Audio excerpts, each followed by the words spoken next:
Hi, welcome to my new video. What was my journey to Linux like? What was the reason? And what's my general experience I've collected with the Linux in and of itself, with different distros, and what my use case is, what my experience is, what my experience is in terms of how stable are the packages, the programs I'm working with, how is it the gaming experience FPS wise, slower, faster. Yeah, watch this video. Let's go.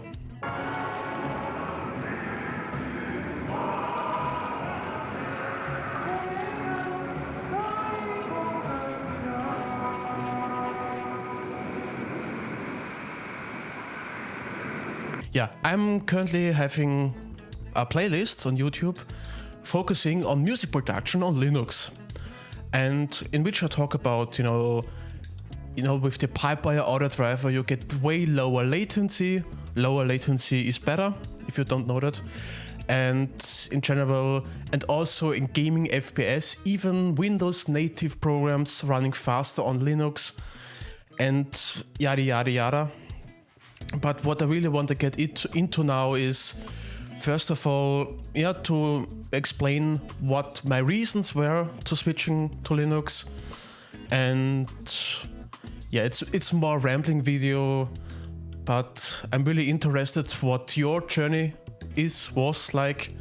If you're past it, in the middle of it, whatever, what kind of distros you have used, what your use cases are, for what reasons you are using them, for servers, for gaming, etc.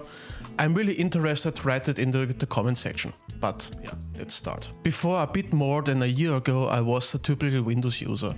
I mean, I was using it for music production, for video production, and for gaming. And yeah, I mean, I didn't know any different. And I mean, Microsoft Windows, the fact that, you know, very intrusive updates, etc. I mean, there were some bugs and problems I came across. I mean, it was that, for example, it was 2.5 years ago, I don't know exactly, where I've worked with the vacuum drawing tablet, an external drawing tablet to draw. I think you know what I mean. And yeah, the thing is, if you do not install its native drivers, you know, the tablet will cover all the monitors. So if you dual monitor screen, this one tablet will draw on both of them, which is not what you want. You want to draw only on one monitor, and so you need to install its drivers. And I've installed the fitting drivers. I've made absolutely sure of that. And then, you know, I was able to set up the vacuum tablet so that only it affects one monitor, and good and fine. But then I had one problem. Whenever I have unplugged anything, maybe the drawing tablet, an USB stick, whatever, I had a blue screen of death. And what I want to say is, whenever I've unplugged an USB stick, etc., you know, there is, I forgot what it's called in Windows, but you know, you unmount a USB stick before you remove it physically, so that there's no software problems, etc. And I've made sure of everything of that. So even then, at the blue screen of death. So whenever I've disconnected something at the blue screen of death, and then, I looked it up, searched, what is the reason, what's the problem, and says, the vacuum drawing tablet is in conflict with Microsoft Windows. Yeah, that was actually the case. And so how I resolved it was I need to uninstall it, which completely destroyed the entire point of working with a drawing tablet. And yeah, it was really frustrating. I've even tried installing in a virtual machine, and then, via hardware pass-through into the virtual machine. It wasn't really fun in that regard. But this is an attribute Microsoft Windows does have. That's it's closed source, and so these kind of things can happen way too quickly, and can be resolved either never or just way too late. And it's really frustrating. You buy hardware, you buy a drawing tablet to want to draw, maybe do this professionally and need something reliable, and then Microsoft Windows, F's in between. which is absolutely annoying. And I mean, what I'm saying here, it was one of many problems. It wasn't the only problem, it's just the main problem I can point out right now.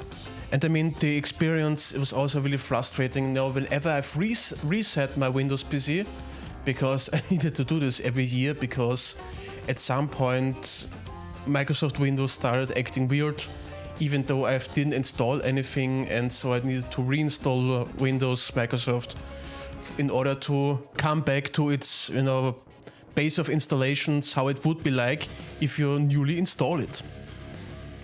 So it runs clean, runs perfectly fine, as good as Windows does. But it was really confusing that why all of a sudden Microsoft Windows starts acting weird. I did not install anything, any drivers, whatever. It just out of nowhere started acting weird. And then, a bit of a year ago, I was in the process of reinstalling Microsoft Windows because, again, Microsoft Windows was acting weird. And so, I've formatted a new boot USB stick. I made it via the official process. I mean, you can also do it via Rufus, but I did it the official way. I've actually prepared 2 USB sticks. One via the official boot medium for converting USB sticks into Microsoft boot USB sticks via the official Microsoft USB sticks creator, whatever it's called. And then the other one, I did it via Rufus, just to find out if there is a problem specifically to one of them. It wasn't a problem specific to one of them, it was a problem I had specifically, and that was I could not reinstall Microsoft Windows because my SSD, on which I want to install the operating system on, was not GPT formatted. And I never changed anything, just out of nowhere it isn't GPT converted. And what I did was, find out how can I resolve it. And then in the boot menu you can open the terminal and then actually, find disks and find the different connected disks, etc. And then via terminal commands inside Windows, the boot menu, you can actually convert it back to GPT. I did it via the official process. I mean, I already was a Linux user back in my Windows days, basically, but that's beside the point. And then I just thought, here I am working my ass off on a terminal to get fucking Microsoft Windows back to running. And then I just said, fuck it, I'm just switching over to Linux. Because prior to this, I had collected some minor experience with Linux. And I mean, it was more Linux Mint inside virtual machines, just experiment around because it was recommended every time. And EndeavorsOS, which is a Linux distro. I have stumbled across an Arch-based distro, which I found really inviting, and the Pacman commands were, I don't know how I can say this more. I just liked the way EndeavorsOS handled software way better than Linux Mint, a Debian-based Ubuntu, but this is a different topic, handled. I mean, it was personal taste. There was no really... It wasn't better, it wasn't worse than the other Linux distro, it's just my personal preference. And so I fiddled around, and then, I've switched to EndeavorsOS. Directly from Windows to an Arch-based Linux distro. And via this process I got to learn the Linux system in the best way possible. And that is via the hard way. Which I mean, I've fiddled around, experimented around out of the, let's just say, the constraints of, stable usage, and I've completely bricked my system multiple times.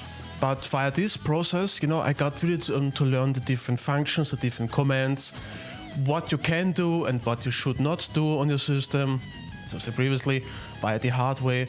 And so via each process, I got to learn more and more. And I mean, I've jumped directly to Arch-based Linux distro, and so it was quite obvious that I would brick my system way more often than someone who might, choose a way more beginner-friendly Linux distro. But via this process, I got to learn Linux, at least the basic fundamentals, really quickly, I would say. And there's also another thing I really came to know, because when you first heard of, as a typical Windows user, when you're first hearing about Linux, that you think, it's some random ass lackware that some dealer in the the streets gives you, and it runs half a speed, and then it installs malware onto your system, and it's completely unstable, and then irreparable damages your CPU, which is absolute nonsense. But if you have never anything to do with the Linux system, in no regard whatsoever, then this is some idiotic, wrongful concepts that might pop up in your mind. And I really came quickly to know how absolutely wrong I was in that regard. In the terminal, you can put in multiple commands. Yeah, I know, Captain Obvious. One of them is the ls command, which, shows every subfolders in the current folders.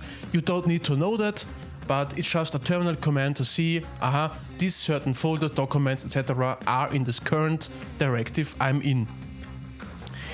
And there is also a different command you can download, which is SL, which is, whenever you type it in the wrong way, there is, a train popping up on your terminal.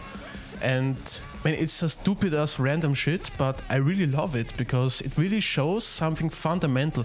It's these little parts that really show the expressions of the bigger picture. What the hell do I mean with this is that the Linux community is extremely passionate, and it really cares about the system. I was really surprised, and it was really, these little things like that really brought a smile to my face, because, it's so useless, so random, but, there's some passion behind it. A passion which Windows has lost, I don't know, in the late 2000s maybe. And then stability performance. So if it wasn't me breaking the system and then learning from out of this mistake, there were many different factors. First of all, I had absolutely control over the system. There were no updates forced on me, and the knowledge that I can update only when I want to update my system and no one forces me to, it was definitely relaxing. So, the amount of control you have and the amount of how much you can configure inside your system, it was really amazing, an amazing set. And then I had this experience way too often where I thought, oh my god, I can do this, it's actually really easy. And the amount of modifications I can make the system to fit my kind of use case. So there's absolutely a Linux distro, you can configure it to dev, so that is absolutely tailored towards your use case. Then gaming, for example. Most of the Steam games, for example, are running through a Proton environment, which is Wine-based. It's a different topic. It's basically Windows video games running through a translation layer. It's Windows games running through a translation layer inside Linux. And, at first I thought, set up my Linux system, that, maybe it would be a little bit slower. Okay, I can sacrifice that. But it was the exact opposite. I was really surprised by this fact, that the gaming performance was way better, way more stable, and way more fluid. The amount of FPS I can generate was way higher. For example, via the Heroic launcher to play GOG games, I played Cyberpunk, and I was really amazed by how fluid the animations were by the exact same settings. I just basically disabled ray tracing, which doesn't really add much to this game if you, at least with my GPU. But other than this, the performance was absolutely fluid, stable, and wonderful. So I was really impressed by how fluid and how better the latency is, etc. Then, in terms of music production, the fact that first of all, there's a certain universality of the audio driver. I will make a video about it in the future. Compared to Windows, you do not have multiple conflicting audio drivers. If you're working with certain hardware, etc., but this is beside the point. The amount of latency I can reduce. without having some aliasing sound effects, etc., was really impressive to see. The amount of modifications I can make to the system and how responsive everything was also really interesting. And so I was able to collect lots of experience in the Linux environment. And also in regards of emulation, then game emulation meant then the entire Flatpak system, or which also made a video about it to enhance your data security or your security in general, and just many different little things that each deserve their own video, further explaining it. But it's a huge environment and lots of open source alternatives towards proprietary software more than cover my needs, with the exception of DaVinci Resolve, which I really needed to run because I just really like DaVinci Resolve. Also the ability to work with different distros, Debian based, Ubuntu is Debian based, but Fedora based, then Arch based systems, of course. But then also, experimental Linux distros like Vanilla OS, Blend OS, all this kind of stuff. Each deserve their own video, but it's definitely not my last video talking about these topics. But yeah, what's your experience?